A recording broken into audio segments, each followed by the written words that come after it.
Assalamualaikum warahmatullahi wabarakatuh. Perkenalkan, nama saya Hairul Amal, NIM 6010119025, jurusan Teknik Arsitektur, Fakultas Sains dan Teknologi Universitas Islam Negeri Alauddin Makassar. Pada kesempatan ini saya akan membahas tentang proses masuk dan berkembangnya agama Islam di masa Kerajaan Goa Makassar pada tahun 1078 Hijriah atau 1667 Masehi.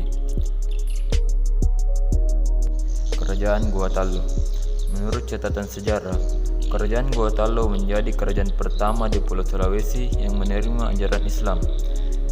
Tarikh 22 September 1605 jadi tahun di mana Raja Goa saat itu I Manggarai Daeng Mandrabia Tumingarari Gakuna mengucapkan 2 kalimat syahadat, kemudian mengubah namanya menjadi Sultan Alauddin.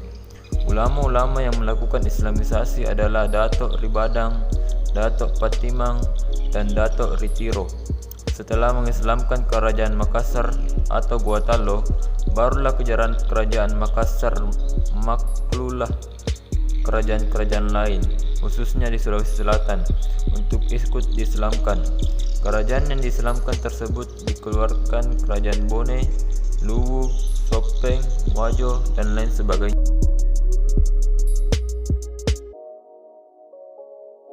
Masuknya ajaran Islam ke Sulawesi menyebabkan perubahan, yaitu perubahan yang berdampak pada perluasan wilayah agar sejumlah kerajaan tetangga atau mau menerima Islam.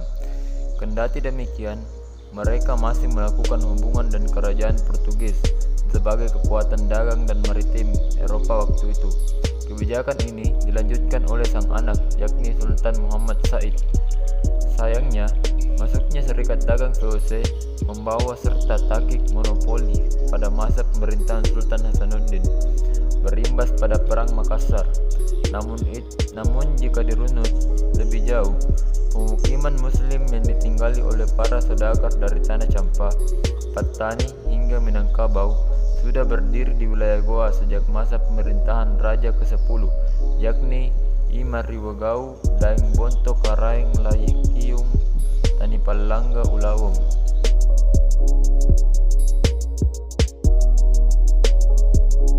Wilayah kekuasaan Kerajaan Gorontalo. Kerajaan bercorak Islam ini memiliki wilayah yang terbentang luas, ya seperti yang terdapat pada gambar di samping. Kerajaan Makassar yang dipimpin oleh Sultan Alauddin sangatlah menentang politik dagang Belanda yang melakukan monopoli perdagangan. Monopoli perdagangan itu adalah pemersatuan kekuasaan ekonomi pada suatu kelompok saja. Jadi, hanya ada satu kelompok yang diuntungkan oleh pihak Belanda. Itulah alasan mengapa Sultan Alauddin sangat menentang politik monopoli tersebut. Selanjutnya saya akan menjelaskan tentang raja-raja yang pernah memimpin Kerajaan Makassar. Yang pertama yaitu Sultan Alauddin yang memimpin pada tahun 1591 sampai 1639 Masehi.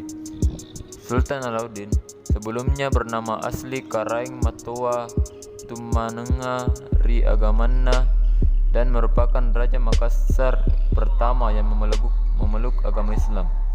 Pada pemerintahan Sultan Alauddin, Kerajaan Makassar mulai terjun dalam dunia pelayaran dan perdagangan, dunia maritim. Dengan berkembang tersebut menjadikan kesejahteraan rakyat Makassar semakin meningkat.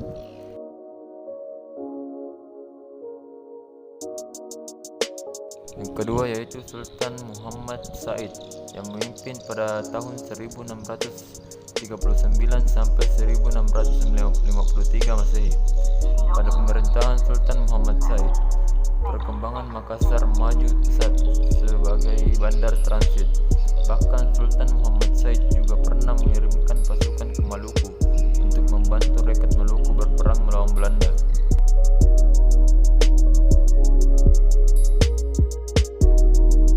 Yang ketiga yaitu Sultan Hasanuddin yang memimpin pada tahun 1653 sampai 1669 Masehi. Sultan Hasanuddin adalah putra Sultan Muhammad Said. Pada masa pemerintahan Sultan Hasanuddin, Makassar mencapai masa kejayaannya. Makassar berhasil menguasai hampir seluruh wilayah Sulawesi Selatan dan memperluas wilayah kekuasaannya ke Flores. Berkat penguasaan wilayah tersebut, seluruh aktivitas perlayaran dan perdagangan yang melalui Laut Flores harus singgah di pusat kerajaan Makassar. Hal tersebut yang ditentang oleh Belanda yang memiliki wilayah kekuasaan di Maluku, yang pusatnya di Ambon, terhalang oleh kekuasaan Makassar. Pertentangan antara Makassar dan Belanda sering menimbulkan peperangan, bahkan pertentangan untuk sering terjadi Maluku. Keberanian Sultan Hasanuddin memporak-porandakan pasukan Belanda di Maluku mengakibatkan Belanda semakin terdesak.